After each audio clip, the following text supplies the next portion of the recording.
Hi, how are you? I'm Vladimir Pankrat, and as head of regulatory affairs at Indegene, we continue to explore approaches to accelerate and improve the effectiveness of submissions across the industry. Leaders in regulatory affairs in pharma and medical device are all considering the same question. How do I ensure our portfolio of products can be approved and sustained based on internal capabilities and the evolving health authority requirements? For today's topic, we're focused on advancing AI-based intelligence to accelerate submissions approvals. For regulatory affairs, it's a critical area of importance as the business in every pharma and device company seeks to align with the readiness of health authorities. It's those health authorities that are spurring innovation themselves and identifying opportunities where the use of technologies through policy and guidance are being provided so more targeted products can reach patients faster. Likewise, regulatory affairs needs to look at the best practices being applied within their respective organizations and prepare them for the best practices that can be adopted. Plus, regulatory affairs needs to look and consider how its own operational requirements to deliver those submissions can be done effectively and efficiently, providing opportunity for AI to play a part. I'm joined by a panel of industry leaders that I'd like to introduce to you. Each panelist participates in a regulatory council which Indegene hosts. That council is made up of executives in regulatory affairs and brings together thought leadership to consider topics in the areas of digital and AI, in the areas of clinical trials, use of digital, number two, in the adoption of digital when collaborating with health authorities, and number three, best practices in regulatory information management. I'm joined today by a number of my colleagues, Christy Gaunt, who's head of J&J Regulatory Operations, Jennifer Dudenak, who's Senior VP in Global Regulatory Sciences at Bristol Myers Squibb, Sanjana Pranjpe, who's IT head and strategic business partner for regulatory and medical at Novartis, and Scott Cleve, who's vice president of regulatory operations and compliance at Bluebird Bio. I'd like to start by talking about the base of AI and what it means for regulatory affairs. But to do that, I want to really start at the base of understanding around AI. We've talked a lot about this ourselves within our council, and really come to grips with saying we want to understand what it means to be in. What is intelligence? What is AI? And how is it being applied? And we've seen many opportunities in the industry where the base of technology for things like RPA or robotics process automation is being applied. And that is really, at the core, really simulating human process and not really providing a level of intelligence, but really displacing task-based approaches to copy, paste, to connect disjointed systems, and really ensure that information is being gathered in the right way. But when we look at AI, we really want to go to the next level and think about where are activities such as natural language processing being used? How are we pulling information maybe from unstructured data sources? And today we're gathering so much information, both about patients, about submissions, and metadata that exists around the operations of our businesses, that those natural language processing, that use of medical ontologies can really be applied to provide relevant information, pull information together, aggregate it, and help in the decision making, both medical and operational. Going beyond that, then we can look at machine learning and what can that provide as well. Considering the fact that there's opportunity for the machine to actually improve in its accuracy and precision in what it's looking at and providing a recommendation back is certainly something that we are looking at with consideration of compliance and how do we ensure that machines are doing this in an assisted and a controlled way that can be demonstrated back to health authorities if we are doing that. And lastly, we look at where deep learning can come in and where vast amounts of data are coming together, neural networks are being provided to assimilate that information that can come together to really provide a recommendation for complex medical judgment. I want to open it up with the first level of question back to this panel group. And really kicking things off, thinking about AI, we've seen it in many places, but really wanted to ask this group, where have you seen it in your experiences across R&D and within the regulatory landscape? And maybe I'll ask this first, Jennifer, maybe you can kick that off with your perspectives. Great, thank you, Vlad, and it's a pleasure to be here with everyone today. You know, when I think about artificial intelligence, really, we can think about this across all stages of a medicine's life cycle, from target validation, identification of biomarkers, to annotation and analysis of clinical trial data, as well as pharmacovigilance and clinical use optimization. And when we break that down a little bit more, we can use AI to associate genotypes with disease, predicting chemical interactions, and therefore druggability of targets. We can use that around compound screening and lead identification, so that we really achieve that desirable property and synthesis reaction plans. In our preclinical development as well, on response biosignatures, just as an example. And of course, we can think about it in clinical development as it relates to digital endpoints, the cellular microenvironment and response, as well as using it to provide decisions to support systems to investigators. And of course, there are many regulatory applications as well as we think about dossier preparation and extracting data and pre-filling templates and forms. And of course, to the post-marketing setting where AI can be used to extract and process adverse event reports, just to name a few. Thanks, Jennifer. I would like to add a little bit to that. Witnessing this journey from IT, I feel over the past many years, we have collected a lot of information through clinical trials all over the globe, all over the stages of the trials with multiple different diverse patient groups. And having this information and making it use of it for a right analysis and taking the outcome out of it, which could be used for strengthening our submissions, our quality of data, the speed it could be built through the dossiers and so on, has been a tremendous value which we could take out of this data. So in my, what I've witnessed so far is that when we start with journey is usually in 3 different buckets. So one is about really preparing the organization from the perspective of culture, getting the right team set up, skills, and so on. The second is about the business processes itself. It's so important to reimagine the way we work today versus what it could be when you apply the AI and ML and really make insights out of information and how that could take us to the next level of reimagining medicines. And then the third important thing is really picking the right use cases. And there are multiple attributes I have seen in my career where to define the use cases first thing, and then to come up with a process or to way to kind of choose the right one based on its impact, is the strategic value to the business end goal, and so on. So I think there are ample examples. And of course, these are all, I would say it's a journey, and it is pretty much in the beginning or the initial stage. It's hard to point out one example where you see complete value of AI. It really starts at multiple levels and long way to go. But overall, it looks very promising based on the proof of value and POVs and POCs conducted so far. And some of these are really at a good stage. So we'll share more as we progress through this conversation. Thank you.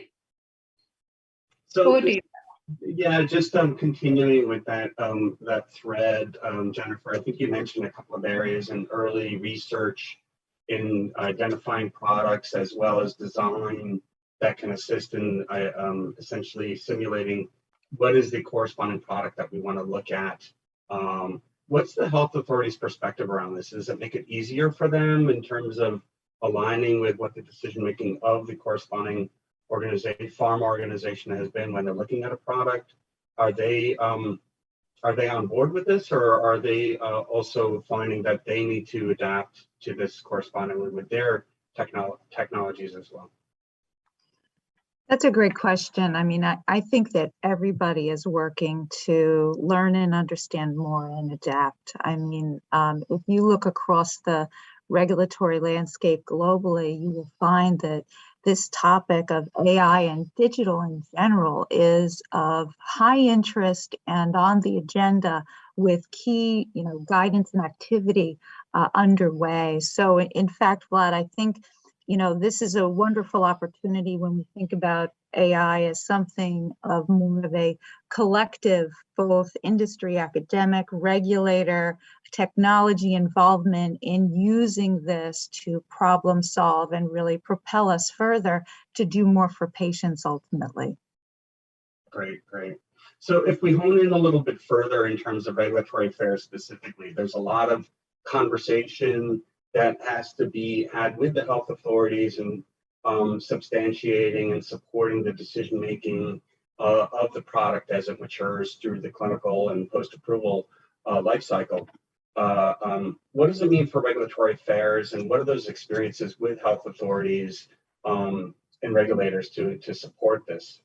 I don't know, Crispy, if you have a thought around that. Yeah, thanks, Vlad. I think it's a really good question, because if I take a step back and just kind of set regulatory in context to some of our cross-functional partners and others in the industry, I think our maturity around data and automation and how we use it to really drive value is slightly lower on the maturity curve. I think some of our colleagues have really spearheaded the space, and I think, to Jennifer's point, this is something we really want to invest in, and it's a place that can really drive significant value. And if you look across the multiple organizations, you'll see many of them are building regulatory information systems and working to structure their data in a way that we can query it and use more AI to drive more insights of our own internal data. And then also, what are the trends and nuances happening within the regulators, and how health authorities are looking at it, and the direction that it's going, so that we can make more informed strategies and pathways to get our products to market. So I think while we're a little lower on the maturity curve, I think there's, we're learning from others, so it's helping to accelerate our progression.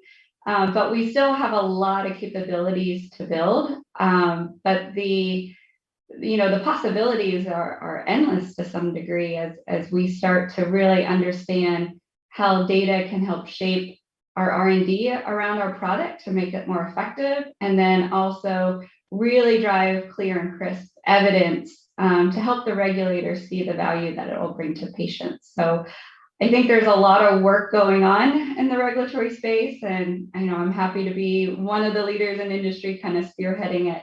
But I think, we have quite a journey ahead of us, but I'm excited to be on it. Yeah, just to follow up on Christy's points, I think we're on this journey, and we're also being propelled on this journey too. So what we've seen in trends with the health authorities over the past 5 to 10 years has been a turn towards providing more granular information. And for a lot of us, that started with ECTD, where you had to add attributes, and that was new. And that impacted how you structured your CMC information. How did you describe your studies at a very basic level? But that helped to organize the information when FDA was processing it, or other health authorities, for example. Now, we're growing into having more data requirements. So obviously, IDMP in Europe is taking our products and trying to granulate our product description into 100+ fields. So now that allows even more opportunity for the health authority to aggregate to trend information based on manufacturer, based on drug product, drug substance, et cetera. And for us internally, we have to respond to that. So as Christy mentioned, we're developing RIM systems. We're starting to track data at a more granular level, which was never really an expectation for regulatory in the past. Our main piece of data was the submission date, which we passed on to everybody else. And now we're becoming aggregators of this information. And I think we're starting to learn what we can do with it. And that will help us become better in understanding the information, using it to make decisions, to build regulatory strategy, and to share that with our colleagues throughout the organization. A small example is being able to track our health authority questions. So we make our submission, we get health authority inquiries, and they're typically by an area. So is it a non-clinical question, a CMC question, et cetera? What's the question based on? And we can build a database of those as well as our responses. So over time, we'll be able to see, oh, what might be some hotspots that the health authorities are interested in? How did we answer these questions? Can we be consistent in how we do that with each health authority? And this will help us with future submissions because we may author documents differently to address these questions since we know they're coming. So I think this is just, we're on the precipice of really being able to use our data in our regulatory work day to day. Scott, you mentioned two interesting examples there. I was hoping just in terms of carrying on from that. Relevant to IDMP, this is essentially a timeline that's approaching the entire industry to be prepared for. And you mentioned 100 data points that have to be collected. Certainly where companies have introduced RIM systems, that's an opportunity to obviously expand that. But also there's a need to get prepared for that. And I imagine that a lot of that data to be covered across those 100 plus data parameters is a huge and exhaustive effort. Either you're going to be building a team that needs to keep punch all this information and aggregate it from multiple sources, or you're looking at more advanced approaches to take care of that. I don't know if you have a perspective on what might be a best practice around that, if AI might be an opportunity. What are your thoughts? I think as industry, we're working through that currently. And I think some of the points that Sanjana brought up earlier hit on this, because we think of how we think about our data. And for IDMP, I think a lot of our main instinct is to let's take all this data and put it in one place so then we can pull it out. But that takes a lot of work. So are we doing that manually? Do we have a QC process to make sure the data is not corrupted going from one place to another? Or do we build an interface from maybe our RIM system to these other systems? Now, that adds complexity because do we have to keep those interfaces up when versions change and requirements change? Or do we build a data lake and dump it all there to be able to pull the information for those submissions to the health authority? So I think there's a lot of options. I think the number of products you have to manage makes a big difference in how you attack this problem. So a large company like BMS might go for something a little more technology advanced. A smaller company like Bluebird, where we have 2 products on market, we may have a different approach just based on scale. So I think there's a different fit. And I think the vendors are starting to rise to the challenge of what our disparate needs are here. Great.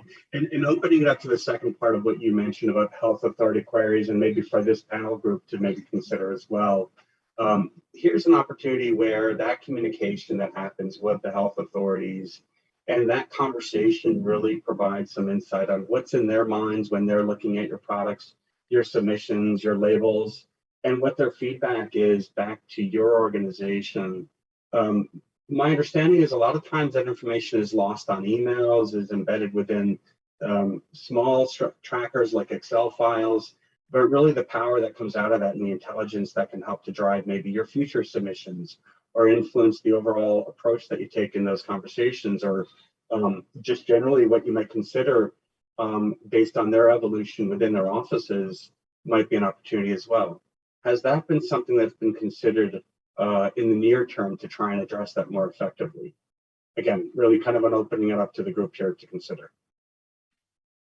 I think one of the effort, I would say the HAQ, which is Health Authority Questions, putting a database around it and creating a knowledge base, you can say in some sense, is absolutely one of the steps I have seen organization taking, because it's been quite a few years, and particularly in regulatory, it is very interesting dynamics of different global submissions and different health authorities. How are we helping each other in a way, right? Because if you have done the submission in one country and then there are lessons learned from it, can that be applied proactively in the following submissions? And I think this has been really a hot topic, I would say, and a lot of value doing that. AI is playing a huge role in some of these activities. And again, some of very successful use cases I have seen applied in this context. One of the challenge I would say in drug development, and particularly in the approval process, is the time it takes to prepare submission with a good quality, less time, and how do we fast track that, right? So I think this is where the value proposition is. I'll pause here and see everything. Yeah, and Sanjana, to build off of that, I think it's, for larger companies, I think Scott was kind of alluding to sometimes there's differences between a smaller company with a smaller portfolio of products and others. And And a lot of the times the big companies were divided by therapeutic areas. And so when you start to get questions back on one product from health authorities, sometimes that knowledge doesn't always transfer. And the health authorities can sometimes wonder why we're not talking to ourselves, like when they, have kind of educated us on some of the things that they'd be seeking. And so by building more of those databases and ability to get the right knowledge and intelligence to the right groups within an organization can really help drive the success of a pathway and making sure that our evidence is meeting those expectations. And so in a company like J&J, where we have a tremendous amount of products out there, we can be very siloed, but through our work in bridging those gaps and our technology to enable that knowledge transfer is really helping us be much more successful as we interface with our external partners. Yeah, great. Thanks for that. I think this is a great kind of segue into another question that I have around this area. Considering regulatory affairs and its experience in understanding the product portfolio, having a level of understanding the medical judgment that was made in the clinical science, likewise, having that responsibility to effectively consider the regulatory policies. But now looking at technology coming in, what do we do? How do we prepare our regulatory affairs organizations for the future to meet these needs? What do we need to do operationally, potentially, to adapt to this new requirement around technology coming in, both in its use as the submission itself, where potentially software as a medical device is coming in, but additionally where it's being used to help in the decision-making towards both identifying a product or even managing the business of regulatory affairs and otherwise. So what's the thought there around regulatory affairs operations, and how do we evolve over time? Yeah, I think obviously from the last conversations we've had around how we're taking in data, how we're using data, we need to rethink rethink and upskill our regulatory professionals. So in a lot of cases, we have not folks that are afraid of technology. We'll just say they're not used to using the technology tools that are out there for regulatory. And as we become more data centric, or we use data to build our reg strategy to influence our decisions, we're going to have to, one, get people comfortable with technology and think about it from an end user perspective. Two, we're going to have to look at different majors in the operations group. So do we need more data scientists or computer scientists coming in that help us work with data to understand AI and other technologies to make that work for us? And then three, how do we start to build that into our processes and decision making so people trust that output of the data? Because today, I think we're all familiar that everyone has their pet spreadsheet or document with the data they know is correct because they put it in there. And we have to build that same trust into our systems that we're going to rely on for our decision making.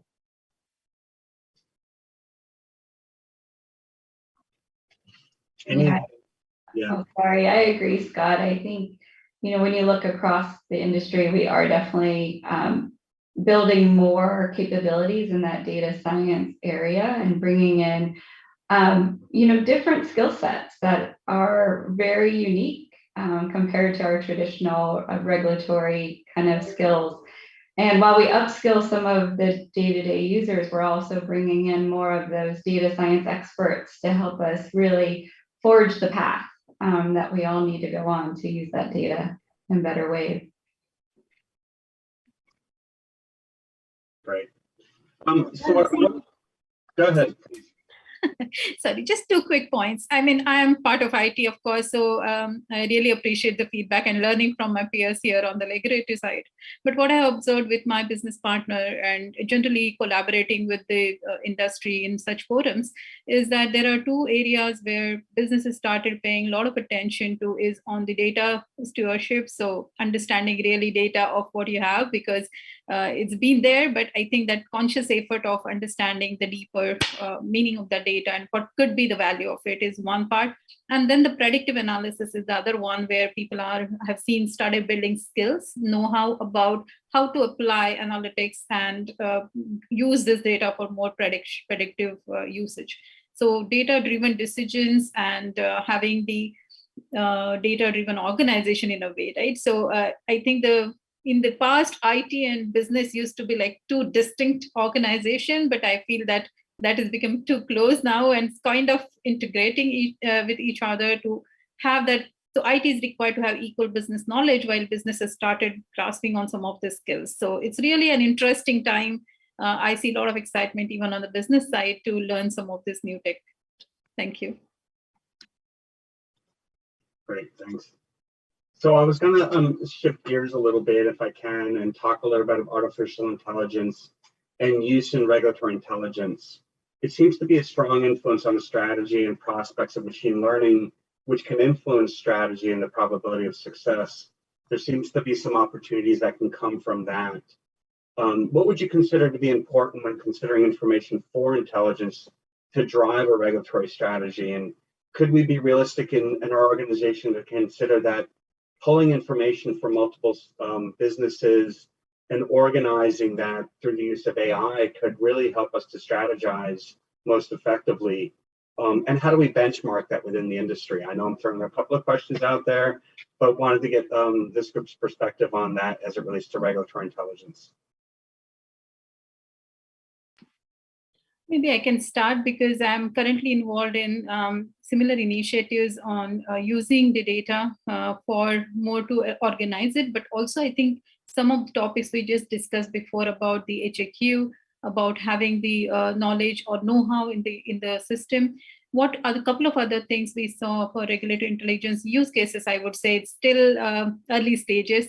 But about if you really want to find out an expert within your organization, even that becomes so difficult based on the global organization, the complexity, and certain things would happen 10 years back, right? So it's very hard to remember who are the experts where. And I think some of this kind of queries we are observing that we can find out who has worked on certain submissions in the past.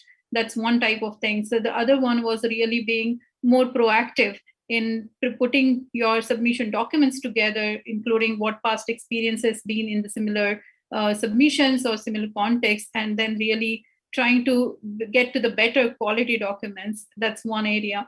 And then the other part I have seen quite useful is about really orchestrating different teams working on the preparation of regulatory submission documents, because it's not just about regulatory. I think regulatory organization takes a lead here, but there is huge contribution for multiple teams across R&D and even commercial. So just bringing all this together through using the data, not just for development, but across, has been also a very, very interesting dynamics of AI. Thank you. One of the debates we've had in the past, I know within the council itself, has been, what do we consider as regulatory intelligence, or just intelligence knowledge management? I don't know if this group has a perspective on that also, as it relates to what do you consider to be, what are the sources of information when you're considering preparing for your submissions? Maybe I could start on that. I think from the regulatory strategy perspective, really we develop the best strategies with the more insights and experience that we have. And there is a lot out there to digest. Christy was great to illustrate within a large company, there's a lot of data input coming in through a variety of therapeutic areas, modalities, CMC, many different sources of information and feedback. Then there's the external landscape, right? So interpreting guidelines, legislation, what is happening in the environment.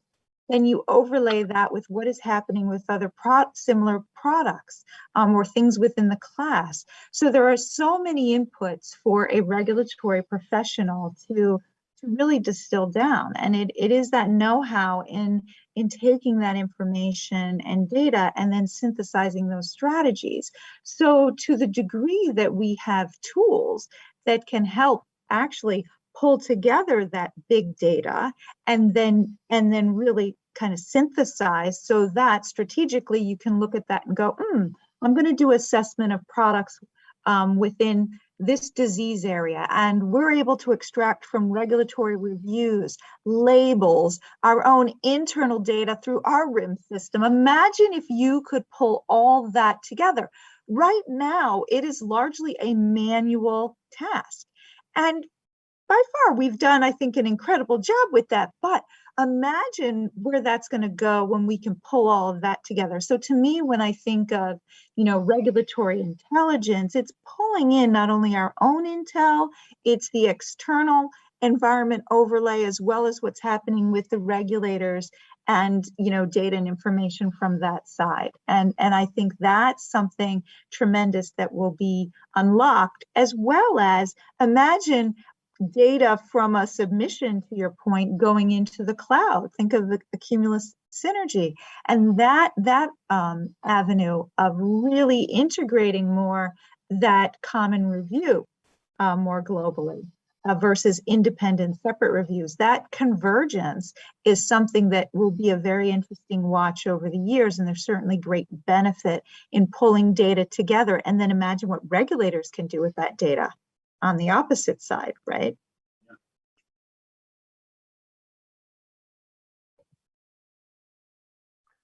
Maybe well said, Jennifer, in terms of the data inputs. And I think the challenge we face is they continue to grow, and both internally and externally.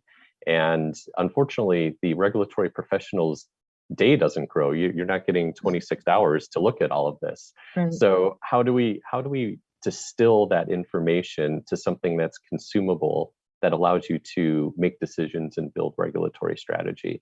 And I think, historically, when we talk about reg intelligence, it usually seems to be outward facing of, am I getting information from the health authority websites? Do I have an input from the pink sheet and everything else in scientific journals? But the thing you mentioned that I think is really important is we have a wealth of information internally. And depending on your organization, sometimes it's, all right, we filed the BLA or NDA, MAA, and that's in our archive, and it kind of gets forgotten. And there's a wealth of information that we can mine that helps us for subsequent submissions. And if we do have tools that can trend, that can pull information together, that allows us to determine additional indications, additional patient populations for future studies, how does that help us get our drugs to the regulators and then ultimately our patients quicker? I think there's a world of opportunity there. Have you seen that effectively being applied where AI is coming in? Because you've got, like you mentioned, multiple data sources, multiple organizations, both external and internal, that are trying to pull this information and assimilate that to actually get to an ultimate decision making. So AI seems prime for that in trying to help to organize this level of information. So have any of you seen this in practice in your organizations?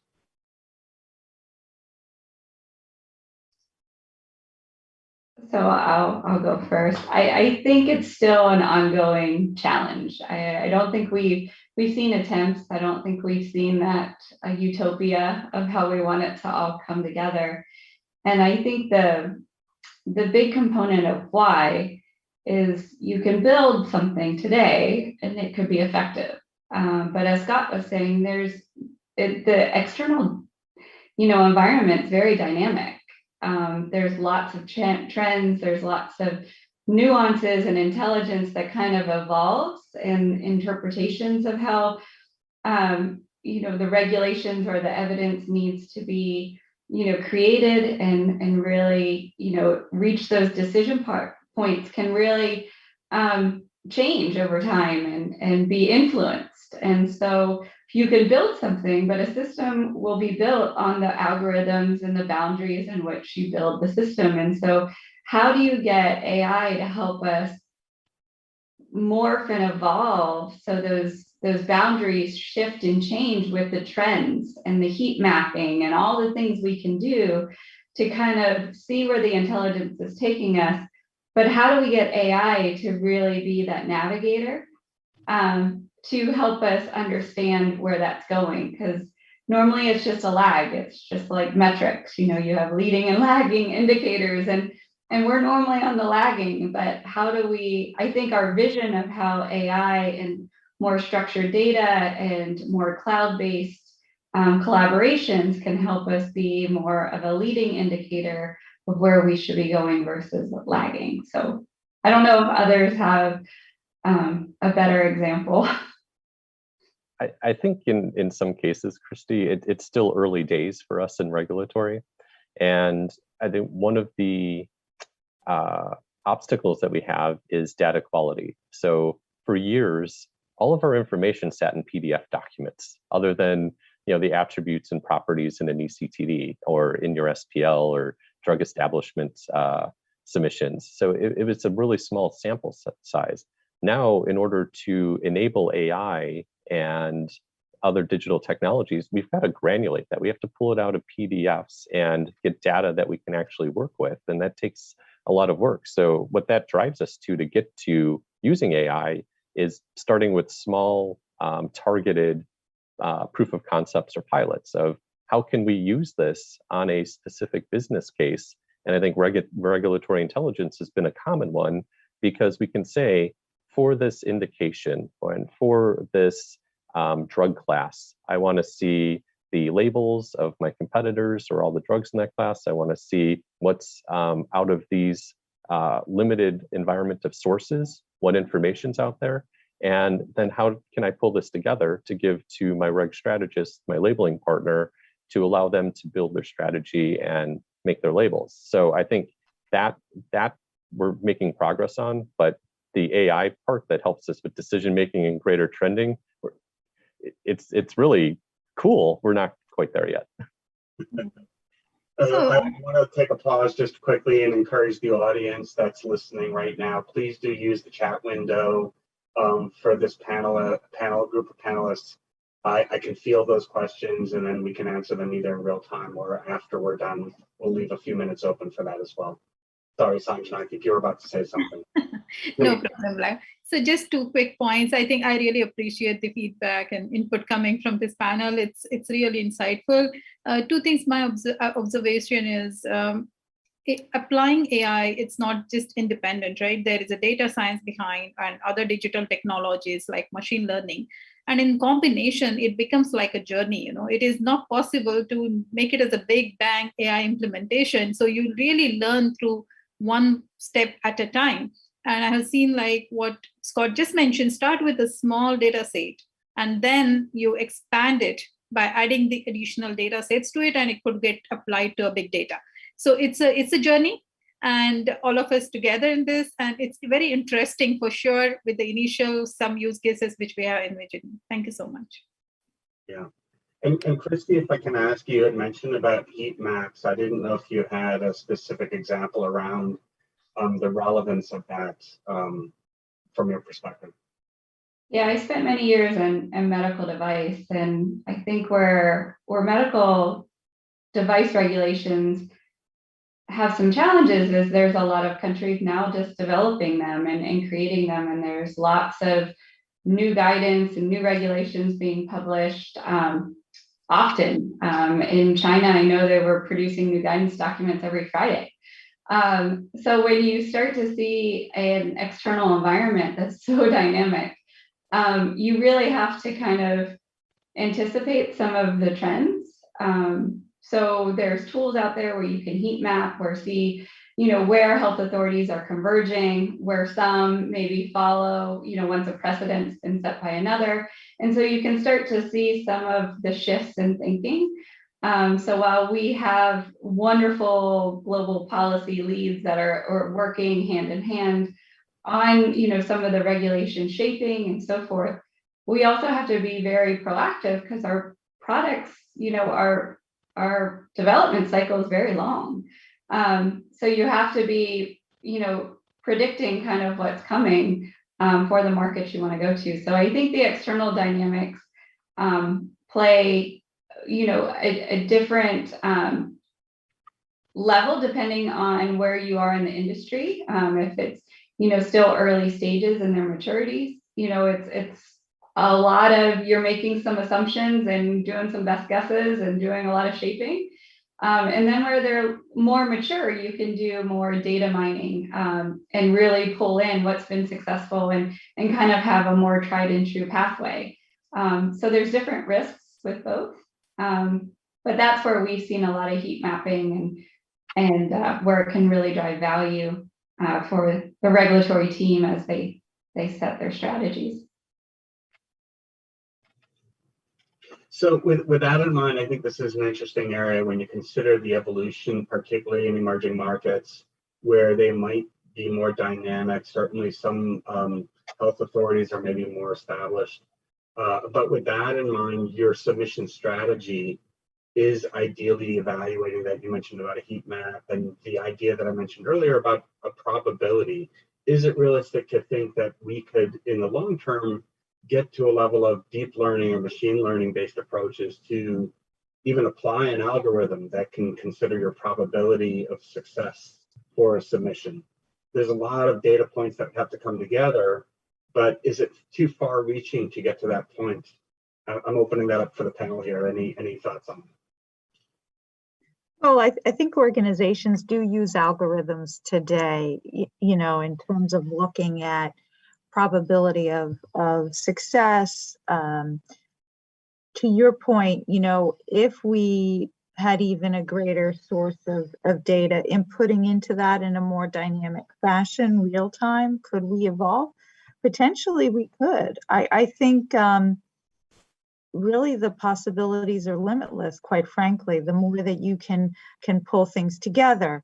And perhaps there may evolve an algorithm when you apply AI more strongly that becomes more of an industry standard per se versus a company by company approach. That might be an evolution of where things go to. Okay. And with that as well, I wanted to kind of touch on another point. It seems, at least in the world that I've seen so far, a lot of people by default defer to the US FDA when talking about health authorities and submissions. But with the idea of intelligence, I think, Christy, you touched on the fact that you've got markets where you're looking at the heat maps and they're continuing to evolve their thinking. When you look at your submission strategy, potentially other markets are more palatable to a specific product, a specific indication, patient group for consideration. Do you see AI really kind of driving a more global and holistic approach, not always defaulting to the US FDA as the leading primary submission source or approach to your submission strategy? What are the thoughts there?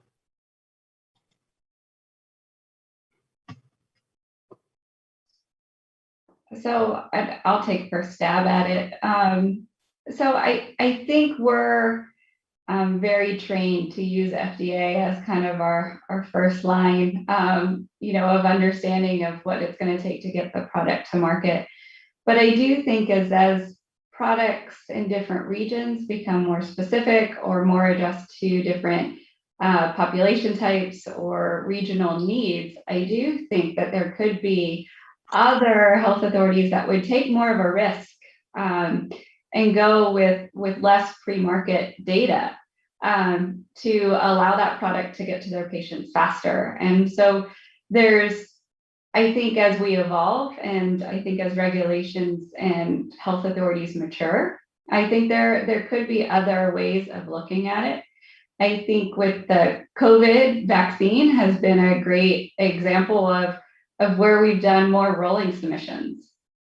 So, we didn't have the whole package ready, but, they were willing to accept piece by piece by piece. And so, when you can partner with health authorities around the world for different needs that they have and be able to meet them at a different cycle time, you might be able to get approvals elsewhere before you would have predicted to get that initial approval if you were going to the FDA first.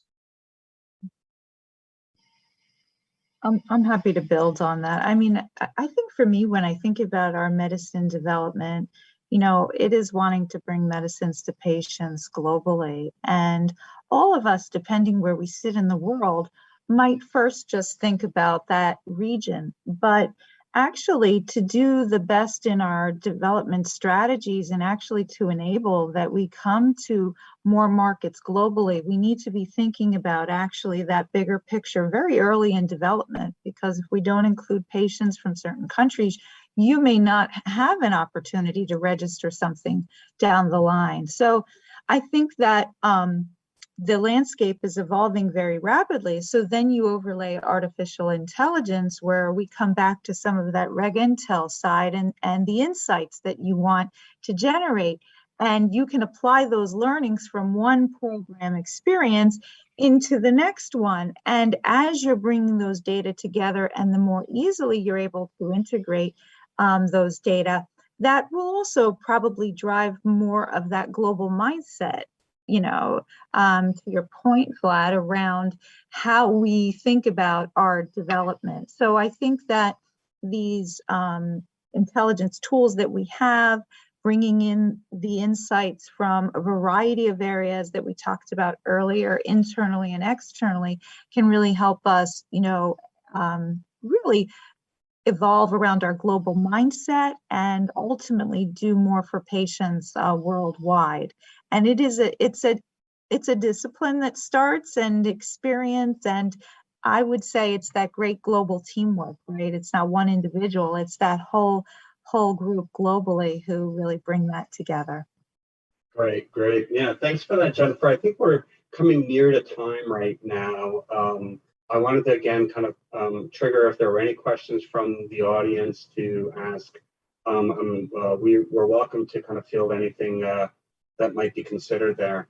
And certainly, I think there was one last point that Sanjana, you made earlier on relevant to content. And I think, Scott, also you touched on the fact that we used to do submissions and they were all PDF based. It does seem like that's an entire area of opportunity as well. How do we build intelligence into the content that we're creating that's going on in submissions? Even with the idea that you can pull information from data sources data can become content, and content should be data ultimately at the end state. I was hoping maybe you can give a final point before we wrap up here on that. Yeah, so I think one of the great initiatives has seen to build the quality dossiers and documentation around submission is component-based authoring.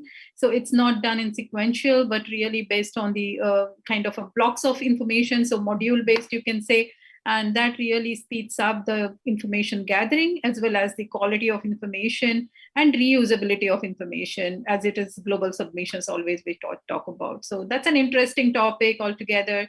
And it's moving quite fast, I would say. Thank you. Great. We have one question, actually. I want to maybe direct this to Scott. Given that you touched on this in terms of your organization at Bluebird, and I appreciate you've come from both large organizations and now with a smaller one. And if you consider technology, of course, and the cost of that, with smaller organizations, how do they stay up to speed with possibly large enterprise companies that are looking at approaches towards machine learning? Is it a disadvantage for smaller companies to adapt to the same approaches and be competitive? Or is there some consideration for that with health authorities as well? I think there continues to be a consideration for it, because while we may be smaller, we have to make our technology investments wisely. And sometimes that's where we'll invest in either automation, in machine learning or AI, because that's going to help us where we may not be able to hire the people to do this, where larger companies would go down that path. So sometimes it forces us to innovate in order to leverage technology to help us with our drug trials, with getting our submissions together, and also finding the right partners that help us on that journey. So, do we have folks that have the same vision as us and are willing to partner to help develop our technology to get us to drug submissions and getting our therapies to patients? So in some ways you're more nimble and more agile and able to adopt even quicker potentially. Yeah. That's the hope, yes. That's great. Well, I'd like to thank this group, certainly the entire panel, for joining today, and I hope that this has been helpful to the audience as well. It's been an interesting topic, certainly a very broad-based, and it continues to evolve over time. I appreciate all of your time today, Christy, Scott, Jennifer, and Sanjana, for your availability, and I look forward to talking to you again soon. Thank you. Thank you, everyone. Thank you. Exciting time ahead. Thank you.